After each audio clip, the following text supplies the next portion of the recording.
నిర్దేశించాలని విజ్ఞప్తి చేస్తూ సెలవు. అనిత గారు ధన్యవాదాలు అధ్యక్ష. అమరావతి రాజధానిగా చట్టబద్ధత కల్పించడానికి ఈ తీర్మానంలో మాట్లాడే అవకాశం కలిగజేస్తున్నందుకు ప్రత్యేకంగా మనస్ఫూర్తిగా మీకు అదేవిధంగా గౌరవ సీఎం గారికి, గౌరవ డిప్యూటీ సీఎం గారికి అందరికీ ధన్యవాదాలు తెలియజేసుకుంటాను అధ్యక్ష. ఎందుకంటే అధ్యక్ష ఇది ఒక చరిత్రలో నిలిచిపోయే రోజు అధ్యక్ష. చరిత్ర కలిగిన అమరావతికి తిరిగి పునశ్చరిత్రను సృష్టించడం అంటే ఇదేనేమో. దానికి ఇంత మంచి అవకాశం మనందరికీ కూడా కలుగజేస్తున్నందుకు ప్రత్యేకంగా గౌరవ ముఖ్యమంత్రి గారికి, ముఖ్యంగా అమరావతి రైతులకి అందరికీ కూడా పేరు పేరున ఈ సభ తరపున ఆంధ్రప్రదేశ్ రాష్ట్ర ప్రజల తరపున కూడా ధన్యవాదాలు తెలియజేసుకోవాలి అధ్యక్ష. ఎందుకంటే అధ్యక్ష ఆల్రెడీ అమరావతి రాజధాని ఆంధ్రప్రదేశ్ రాజధానిగా చరిత్రకి ఎక్కింది, మనందరికీ కూడా తెలుసు. తిరిగి అదే అమరావతిని మళ్ళా తిరిగి రాజధానిగా ఈరోజు మనం అందరం కూడా చట్టబద్ధత కల్పించుకునే ఒక అపూర్వ ఘట్టంలో ఇటువంటి సమావేశంలో మనందరం కూడా సమావేశం అవడం అంటే నిజంగా చెప్పాలంటే ఒక పూర్వజన్మ సుకృతం కింద భావించాలి అధ్యక్ష. ఎందుకంటే ఇటువంటి ఈ బృహత్తరమైన కార్యక్రమంలో మనందరం కూడా సమావేశాలు ఏర్పాటు చేసుకొని చట్టబద్ధత కల్పించే విషయంలో మనందరం కూర్చొని ఒక తీర్మానాన్ని ప్రవేశపెట్టేటప్పుడు అధ్యక్ష దీని వెనుక ఉన్న పడ్డ అవమానాలు కానీ, దీని వెనుక చేసిన పోరాటాల గురించి కానీ, దీని వెనుక చేసిన త్యాగాల గురించి కూడా మనందరం కూడా మాట్లాడుకోవాల్సిన అవసరం ఎంతైనా ఉంది అధ్యక్ష. ముఖ్యంగా అధ్యక్ష ఎవరైనా కూడా స్త్రీని గౌరవించే సొసైటీ మంది. అటువంటి సూర్యోదయం నుంచి కూడా సూర్యాస్తమయం వరకు కూడా మహిళల పాత్ర లేకుండా ఏ మనిషికి కూడా మనుగడ లేదు అని చెప్పి పురాణాలు కూడా చెప్తే మనకి కూడా అదంతా కూడా మనకు తెలుసు అధ్యక్ష. అటువంటి సందర్భంలో అధ్యక్ష శాతవాహనుల కాలంలో కూడా అధ్యక్ష మహిళలకు సమాజంలో రాజకీయంలో ఉన్నత స్థానం కూడా ఉండేది అధ్యక్ష. నాగానిక ఇందాకే మన సభ్యులు కూడా చెప్పారు, గౌతమి బాలశ్రీ వంటి వారు చారిత్రాత్మక ప్రాధాన్యత కలిగిన మహిళామణులు అధ్యక్ష. అప్పట్లోనే శాతవాహన రాజు గౌతమిపుత్ర శాతకర్ణి, ఆ గౌతమిపుత్ర శాతకర్ణి సినిమా తీసిన మన బాలకృష్ణ గారు కూడా ఇదే సభలో ఉండటం కూడా యాదృశ్చికమనే చెప్పాలి అధ్యక్ష. అటువంటి గౌతమిపుత్ర శాతకర్ణి అంటేనే తల్లి పేరుని ముందుని పెట్టుకొని తిరిగి తన బిడ్డ పేరుని పెట్టిన సందర్భాన్ని కూడా ఆ రోజుల నుంచే మహిళలకు ఇచ్చిన ప్రాధాన్యత కలిగిన అటువంటి వంశంలో ఉన్న అమరావతి మహిళలు ఈ రాజధాని విషయంలో ఎంత పోరాటం చేశారో, ఎంత అవమానాలు పడ్డారో తెలుసు అధ్యక్ష. అటువంటి చరిత్ర కలిగిన మహిళలను అధ్యక్ష ప్రతిపక్ష నాయకుడు అనలేము, ఆ పులివెందుల ఎమ్మెల్యే వాళ్ళ తాలూకా వాళ్ళందరూ కూడా ఈ మాట నేను అనొచ్చో లేదో నాకు తెలియదు అధ్యక్ష. వేశ్యల రాజధాని అన్న పదం ఉపయోగించడం కూడా అధ్యక్ష చూస్తే నిజంగా సభ్య సమాజం తలదించుకోవాలి, వాళ్ళ విజ్ఞతకి కూడా వదిలేస్తున్నాం అధ్యక్ష. అటువంటి పదాలు ఉపయోగించిన సందర్భాన్ని కూడా వాళ్ళ విజ్ఞతకు వదిలేయాలి అధ్యక్ష. ఎందుకంటే అధ్యక్ష అమరావతి రాజధానిగా ఆ రోజు మేమందరం కూడా ఎమ్మెల్యేలుగా మేము ఉన్నాం 2014-19లో. అమరావతి రాజధానిగా ప్రవేశపెట్టిన తర్వాత అమరావతి రాజధానిని ప్రజా రాజధానిగా నిర్మించాలి, ఒక పవిత్ర రాజధానిగా నిర్మించాలని ఒకే ఒక ఉద్దేశంతో అమరావతి రాజధాని శంకుస్థాపనకి కూడా వివిధ ప్రాంతాల నుంచి, ఆంధ్రప్రదేశే కాదు దేశంలో వివిధ ప్రాంతాల పుణ్యక్షేత్రాల నుంచి మట్టిని తెప్పించారు, నీళ్ళని తెప్పించారు. వాటన్నిటినీ కలిపి ఒక శంకుస్థాపన చేసి దాన్ని ఒక ప్రజా రాజధానిగా, పవిత్రమైన రాజధానిగా ఆ రోజు నిలబెట్టాలనే తపనతో ఆ రోజు గౌరవ ముఖ్యమంత్రి గారు శంకుస్థాపన చేశారు. ఆ శంకుస్థాపనకి ఒకే ఒక పిలుపు, సుమారు ఇందాకే నారాయణ గారు చెప్పారు, ఒక చిన్న సమస్య లేకుండా 33,000 ఎకరాలు, 29,000 మంది రైతులు. ఇందులో చూసుకుంటే అధ్యక్ష ఎకరాల లోపు ఉన్న వాళ్ళు సుమారుగా 72% అధ్యక్ష. వాళ్ళు కూడా అందులో 32% ఎస్సీ ఎస్టీలు అధ్యక్ష. అంటే సుమారుగా 30,000 ఎకరాల్లో 20,000 ఎకరాలు ఎకరా లోపున్న రైతులు వాళ్ళ త్యాగ 10,000 ఎకరా లోపున్న రైతులు ఇచ్చారంటే అంటే దాని ఎంత చిన్నకారు సన్నకారు రైతులు ఈ రాష్ట్ర భవిష్యత్తు గురించి, ఈ రాష్ట్ర ప్రజల గురించి, వాళ్ళ బిడ్డల భవిష్యత్తు గురించి కేవలం విజనరీ నాయకుడు గౌరవ చంద్రబాబు నాయుడు గారు చేతిలో పెడుతున్నామన్న ఒకే ఒక భరోసాతో, వాళ్ళ బిడ్డలకి భవిష్యత్తు ఉంటుందన్న భరోసాతో, వాళ్ళకి రాజధానిలో వాళ్ళు ఒక పార్ట్ అయ్యామని చరిత్రలో నిలబడే సందర్భం గురించి వేచి చూస్తూ ఆ రోజు ఆ భూమిని అంతటిని చేతిలో పెట్టారు అధ్యక్ష. ఒక్కరోజు ఒక్కరు కూడా ఒక చిన్న గొడవ లేదు, ఒక సమ్మె లేదు, ఒక ధర్నా లేదు, ఒక రాస్తారోకో లేదు. ఎక్కడైనా మేము గౌరవ చంద్రబాబు నాయుడు గారికి సపోర్ట్ చేస్తున్నాం, గౌరవ ముఖ్యమంత్రి గారి చేతిలో పెడితే హైదరాబాద్ లాంటి సిటీ మళ్ళా ఇక్కడ అమరావతిలో పునర్నిర్మాణం అవుతుందని ఒకే ఒక భరోసాతో ఆ రోజు రైతులందరూ ఇచ్చిన సందర్భాన్ని కూడా గుర్తు చేస్తున్నాం. దానికి అనుగుణంగానే అమరావతిని డెవలప్ చేయడానికి కేంద్ర ప్రభుత్వంతో మాట్లాడుకుని ఆ రోజు నిధులు తీసుకొచ్చిన సందర్భాన్ని కూడా గుర్తు చేస్తున్నాం. 2019 ఎలక్షన్ అందరికీ కూడా చీకటి రోజులే. 2019 ఎలక్షన్కి ముందు కూడా ఇదే ప్రతిపక్ష హోదాలో ఉన్న అప్పటి ముఖ్యమంత్రి జగన్మోహన్ రెడ్డి కూడా, ఇప్పుడు పులివెందుల ఎమ్మెల్యే అయిన జగన్మోహన్ రెడ్డి కూడా ఇదే రాజధానిగా ఉండాలి అని అన్నాడు. రాష్ట్రంలో మధ్యలో రాజధాని ఉండాలి అన్నారు.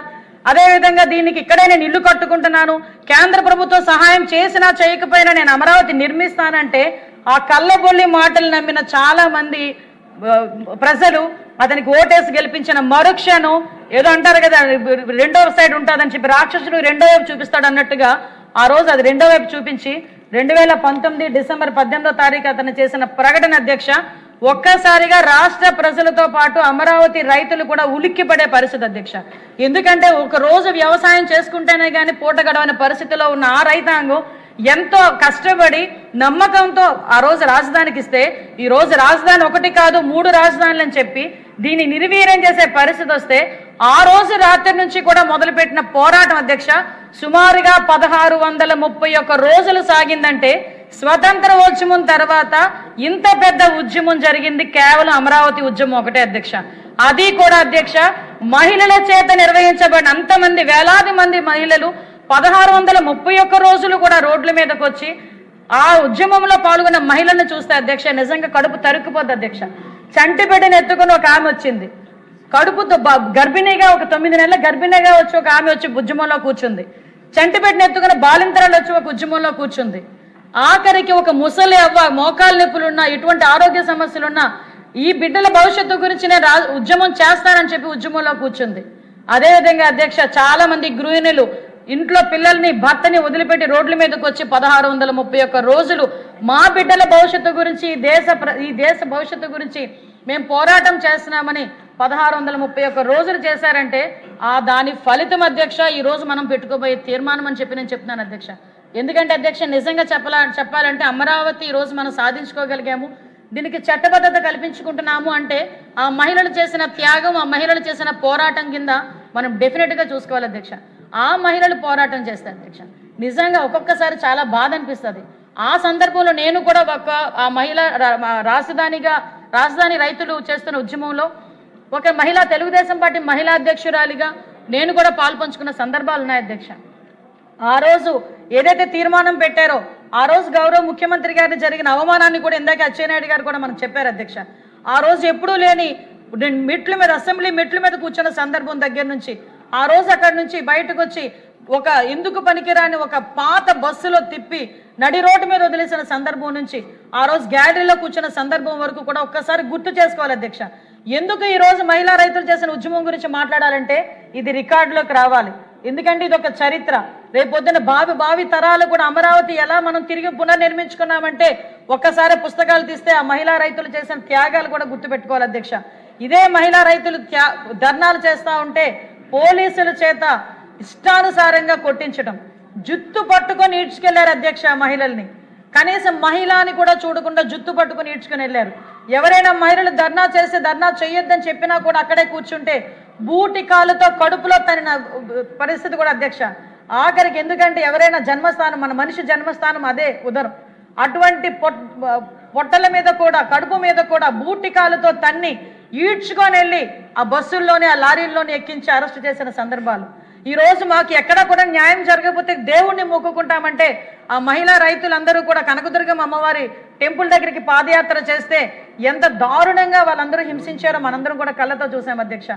ఆఖరికి న్యాయస్థానం నుంచి దేవస్థానానికి పాదయాత్ర పెట్టుకుంటే ఆ రోజు పర్మిషన్ ఇవ్వకపోతే కోర్టు ఇచ్చిన పర్మిషన్ నేపథ్యంలో వాళ్ళు ఆ రోజు పాదయాత్ర స్టార్ట్ చేస్తే అధ్యక్ష ఇక్కడ ఒక విషయం చెప్పాలి అధ్యక్ష, ఒక మహిళ పోరాటం చేస్తే కుటుంబానికి ఉపయోగపడుతుందేమో, వేలాది మంది మహిళలు పోరాటం చేస్తే సమాజమే మారుతుంది, చరిత్రే తిరగరాస్తారని చెప్పడానికి ఇదొక ఉదాహరణ అధ్యక్ష. అదే మహిళ రోడ్డు మీదకి వచ్చి పోరాటం చేస్తే చుట్టుపక్కల సమాజం అంతా ఏ రకంగా సపోర్ట్ చేస్తుందో చెప్పడానికి అదొక ఉదాహరణగా కూడా చెప్పొచ్చు అధ్యక్ష. ఎందుకనంటే అదే మహిళ ఆ రోజు పాదయాత్ర చేయడానికి మొదలు పెడితే అధ్యక్ష మొట్టమొదటి నుంచి 30 మంది ఒకటే రోప్లో నడవాలి అని ఒకటి, మోకాళ్ళ నొప్పులు వచ్చిన వాళ్ళని కూడా తోసి పడేసిన సందర్భాలు. ఆఖరికి వాళ్ళు ధర్నాలు చేస్తూ ఉంటే మగ పోలీసులు ఆడ పోలీసులు ఉన్నప్పటికీ కూడా మగవాళ్ళతో పోలీసులతోని ఈడ్చుకెళ్ళిన సందర్భాలు. చీరలు ఎలా ఉన్నాయో తెలియదు, ఆఖరికి ఒంటి మీద డ్రెస్ ఎలా ఉందో కూడా తెలియదు, ఆ రకంగా ఇసురు కొట్టిన సందర్భాన్ని కూడా గుర్తు చేయాలి అధ్యక్ష. ఆఖరికి వాళ్ళు కట్టుకున్న చీరలను కూడా కామెంట్ చేశారు అధ్యక్ష. రైతులు ఎంత కాస్ట్లీ చీరలు కట్టుకుంటారా అని చెప్పి సోషల్ మీడియాలో వాళ్ళ గురించి క్యారెక్టర్ అసోసియేషన్ చేశారు అధ్యక్ష. వాళ్ళు వాష్రూమ్స్ మీద బాత్రూమ్స్ మీద డ్రోన్లు ఎగరేసి వాళ్ళని అవమానపరిచారు అధ్యక్ష. వాళ్ళని భయపెట్టే ప్రయత్నాలు చేశారు. వాళ్ళకి ఎవరైనా సపోర్ట్ చేస్తే వాళ్ళ ఆర్థిక మూలాలను కొల్లగొట్టడానికి ప్రయత్నం చేశారు. ఆడవాళ్ళు ఆఖరికి వాళ్ళ ఇంట్లో మగవాళ్ళని కూడా రెచ్చగొట్టేటట్టుగా సోషల్ మీడియాలో మాట్లాడమే కాకుండా అదే పరిస్థితిలో అప్పుడు జగన్మోహన్ రెడ్డి సీఎంగా ఉండి నోటికి వచ్చినట్టు మాట్లాడితే ఇంతమంది మహిళా మనులు వేలాదిగా రోడ్ల మీదకి వచ్చి ఇబ్బందులు పడతా ఉంటే ఏ ఒక్క రోజు కూడా రోడ్డు మీదకి వచ్చి ఒక మాట కూడా మాట్లాడిన సందర్భం. ఇదే పాదయాత్రలో అధ్యక్ష భోజనాలు వండుకొని టెంట్ వేసుకుని ఆ భోజనాలు చేస్తామనే టైంకి భోజనాలు పడేసి కిందన టెంటలు ఎరగొట్టేస్తే నేల తల్లిని నమ్ముకున్న రైతు అధ్యక్ష, మట్టిలో పెరిగిన రైతు అధ్యక్ష, నేల మీద కూర్చొని కట్టిగా నేల మీద భోజనం చేసిన సందర్భాన్ని కూడా ఇక్కడ ఉన్న వాళ్ళందరూ కూడా మనం గుర్తు చేసుకోవాలి, జనాలకి కూడా గుర్తు చేయాలి అధ్యక్ష, ప్రజలకి కూడా గుర్తు చేయాలి. ఈరోజు మనందరం కూడా చాలా హ్యాపీగా ఉన్నాం, అమరావతి సాధించుకోబోతున్నాం, అమరావతికి చట్టబద్ధత తీసుకొచ్చుకోబోతున్నామని. ప్రతి రైతు కూడా రోడ్డు మీద కూర్చొని, మహిళా రైతులు కానీ అందరు రైతులు కూడా రోడ్డు మీద కూర్చొని తిన్న సందర్భాన్ని ఈరోజు మన అందరం కూడా గుర్తు చేసుకోవాలి అధ్యక్ష.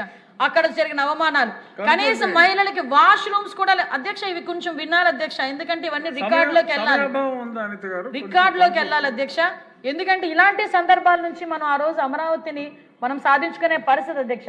అక్కడి నుంచి తిరిగి ఈ రోజు నేను ఉత్తరాంధ్రకు సంబంధించిన వ్యక్తినే, ముఖ్యంగా విశాఖపట్నంలో ఉండే వ్యక్తినే. మేము విశాఖపట్నం ఆ రోజు రాజధానిగా ఉండాలని చెప్పినా కూడా ఆ విశాఖపట్నం ప్రజలు కూడా ఇదే అమరావతి రైతులు చేసిన ఉద్యమానికి సంఘీభావం చెప్పడానికి వచ్చారు అధ్యక్ష. ఎంతో మంది బయటకు వచ్చి వాళ్ళకి కలిగినది వాళ్ళకి ఉదారంగా వాళ్ళకి ఇచ్చి ఫండ్ కరెక్ట్ చేసిన సందర్భాన్ని కూడా గుర్తు చేయాలి. ఈ సందర్భంలో నేను కూడా ఒకటి గుర్తు చేయాలి అధ్యక్ష. నారా భువనేశ్వరి గారు అమ్మ మన సాధర్మచారిని, మన సీఎం గారి సాధర్మచారిని ఆ రోజు అమరావతి రైతుల ఉద్యమానికి తన బంగారు గాజులను కూడా ఆ రోజు విరాళంగా ఇచ్చిన సందర్భాన్ని కూడా ఈ రోజు మనం గుర్తు చేసుకోవాలి అధ్యక్ష. ఇలాంటివి అనేక సంఘటనలు ఈ రోజు మనం చేయడమే కాదు అధ్యక్ష. ఆ రోజు అమరావతి అన్నారు కాదు, ఇది దళిత బడుగు బలహీన వర్గాలకు సంబంధించిన రాజధాని అని మనం చెప్పుకున్నాం.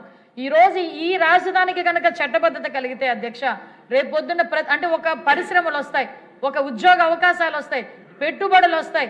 ఎవరు కూడా వాళ్ళు చేసిన త్యాగాన్ని తిరిగి వాళ్ళ నేలపాలు చేయాల్సిన, బూడిద పాలు చేయాల్సిన పరిస్థితి రాదు అనే ఒక మంచి ఉద్దేశంతో ఈ రోజు ఈ కార్యక్రమాన్ని చేపట్టడం అధ్యక్ష. ఇటువంటి మహిళా రైతులు చేసిన త్యాగాలు మనందరం కూడా గుర్తుపెట్టుకోవాలి, ఈ మహిళా రైతులు చేసిన ఉద్యమాలను మనందరం కూడా గుర్తుపెట్టుకోవాలి. నేను ఒకటే చెప్తున్నా, ఆ అమరావతి మహిళా రైతులకు చెప్తున్నాను అధ్యక్ష, ఈ రోజు ఈ చట్టబద్ధత కల్పించే ఈ తీర్మానం మీకే అంకితం చేయాలి. ఎందుకంటే ఈ రోజు మహిళా రైతులందరూ కూడా చేసిన పోరాటానికి ఫలితం ఈ రోజు మనందరం కూడా తీసుకుంటున్నాం. ఇటువంటి బృహత్తరమైన కార్యక్రమంలో మనందరం కూడా పాలు పంచుకోవటం ఈరోజు చరిత్ర సృష్టించిన పరిస్థితి. ఆ చరిత్రలో మేమందరం కూడా భాగస్వాములు అవ్వడం, మీ అందరితో పాటు భాగస్వాములు అవ్వడం ఒక అద్భుతంగా మనం భావించుకోవాల్సిన పరిస్థితి ఉంది అధ్యక్ష. ఈ మహిళలను గౌరవించే ఈ నేల మీద మహిళలను గౌరవించే గౌరవ సీఎం చంద్రబాబు నాయుడు గారు, అదేవిధంగా లోకేష్ బాబు గారు, పవన్ కళ్యాణ్ గారు, వీళ్ళందరూ ఉన్న ఇటువంటి ప్రాంతంలో అధ్యక్ష ఈరోజు అమరావతిని తిరిగి రాజధానిగా చట్టబద్ధత కల్పించుకోవడం ఒక పూర్వజన్మ సుకృతం కింద భావించి దీనికి చట్టబద్ధత కల్పించే తీర్మానాన్ని నా మనస్ఫూర్తిగా అంగీకరిస్తున్నానని బలపరుస్తున్నానని తెలియజేసుకుంటూ సెలవు తీసుకుంటున్నాను అధ్యక్ష. జై హింద్.